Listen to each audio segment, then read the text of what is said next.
దేశవ్యాప్తంగా జరుగుతున్న సార్వత్రిక సమ్మెను జయప్రదం చేయాలని ఈరోజు ఈ జీపు జాతాన్ని ఆటో జాతాన్ని ప్రారంభించడం జరుగుతుంది.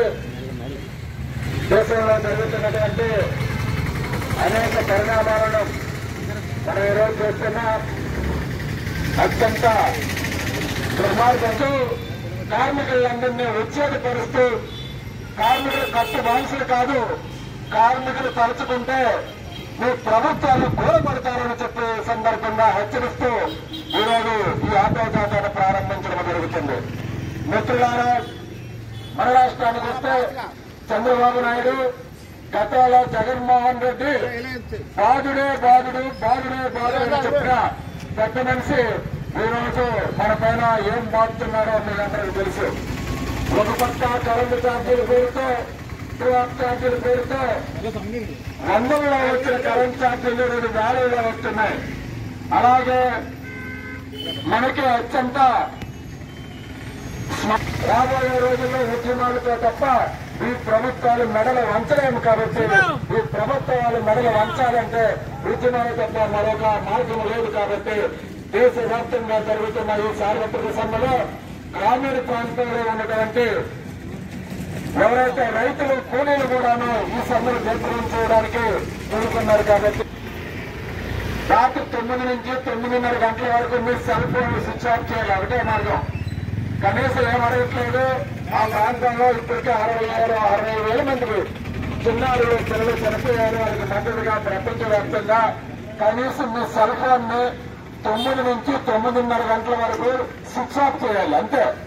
స్విచ్ ఆఫ్ చేస్తే దేశవ్యాప్తంగా ప్రపంచవ్యాప్తంగా మన నిరసన తెలియజేయడానికి అవుతుంది. కాబట్టి ఆటో వర్కర్స్ గౌరవ అధ్యక్షులు, అలాగే సీనియర్ నాయకులు, సిఐటియు వైస్ ప్రెసిడెంట్ అయిన నాయకుల్ని మన వై రాజు గారిని ఉద్దేశించి మాట్లాడవలసిందిగా కోరుతున్నాం.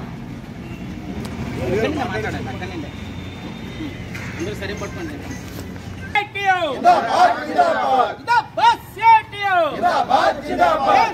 జరుగుతున్న సమ్మెను జయప్రదం చేయండి. లేబర్ కోడ్లు వెంటనే రద్దు చేయాలి. లేబర్ కోడ్లు వెంటనే రద్దు చేయాలి. రేపు జరగబోయే సమ్మెను జయప్రదం చేయండి. రేపు జరగబోయే సమ్మెను జయప్రదం చేయండి. కూటమి ప్రభుత్వ విధానాలు వ్యతిరేకించండి. మోడీ సంస్కరణ వ్యతిరేకించండి. కోర్టు మీటర్లు వెంటనే రద్దు చేయాలి.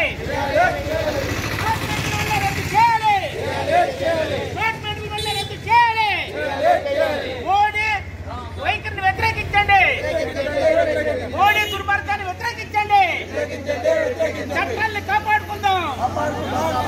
చట్టాలను కాపాడుకుందాం. చట్టాలను కాపాడుకుందాం. కార్మిక ఐక్యత వర్ధిల్లాలి. కార్మికుల సమగ్ర చట్టం చేయాలి. కార్మికుల సంఖ్యా బోర్డు ఏర్పాటు చేయాలి. కార్మికుల సంఖ్యా బోర్డు ఏర్పాటు చేయాలి.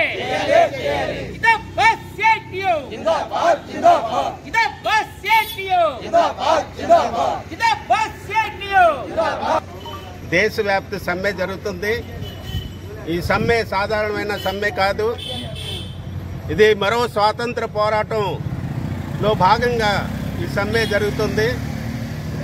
అనేక ప్రాణత్యాగాలు చేసి 1836లో 8 గంటల పనిదినం అమలు చేయాలనేసి ఆ రోజు అనేక మంది ప్రాణాలు త్యాగం చేసి సాధించుకున్న హక్కు అది. 44 కార్మిక చట్టాలు బ్రిటిష్ కాలంలోనే కార్మికులు సాధించుకోవడం జరిగింది. బ్రిటిష్ పాలకులు ఎంత దుర్మార్గులైనా సరే ఆ రోజు కార్మికులు చేసిన పోరాటానికి తలొగ్గి ఆ 44 కార్మిక చట్టాలని హక్కుల్ని కల్పించడం జరిగింది. కానీ ఈరోజు మన దేశాన్ని పాలిస్తున్న మోడీ ప్రభుత్వం బ్రిటిష్ పాలకుల కంటే ఘోరంగా దుర్మార్గంగా కార్మికుల యొక్క హక్కుల్ని అణిచివేయడానికి 4 లేబర్ కోడ్ని తీసుకురావడం జరిగింది. ఈరోజు కేంద్రంలో మోడీ ప్రభుత్వం కార్మికుల మీద, కర్షకుల మీద, సామాన్య ప్రజానికం మీద, మోటార్ కార్మికుల మీద, ఆటో కార్మికుల మీద ఒక్కటి కాదు మొత్తం భవన నిర్మాణ కార్మికులు కానీ షాపుల్లో పనిచేసే కార్మికులు కానీ, హోటల్స్లో పనిచేసే కార్మికులు కానీ వారికి ఉన్న హక్కులన్నీ కూడా హరించే విధంగా యజమానులకి బానిసలుగా చేసే విధంగా ఈ 4 లేబర్ కోడ్లు తేవడం జరిగింది. ఇది చాలా దుర్మార్గం. దీన్ని దేశవ్యాప్తంగా 11 కార్మిక సంఘాలు వ్యతిరేకిస్తూ దేశవ్యాప్తంగా 9వ తేదీని సమ్మె చేయాలని నిర్ణయించడం జరిగింది. ఇప్పటికే కార్మికులు, కర్షకులు, మొత్తం దేశంలో ఉన్న కష్టజీవులందరూ ఒకటై జూలై 9 సమ్మెను జయప్రదం చేయడానికి సన్నద్ధమవుతున్నారు.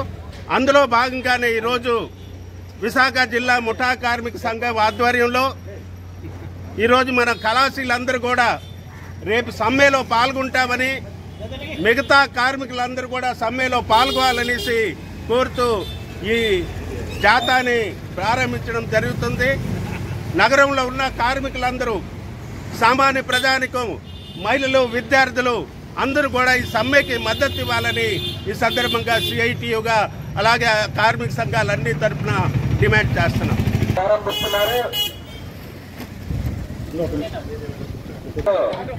మన ఆటో జాతర ప్రారంభిస్తున్నారు.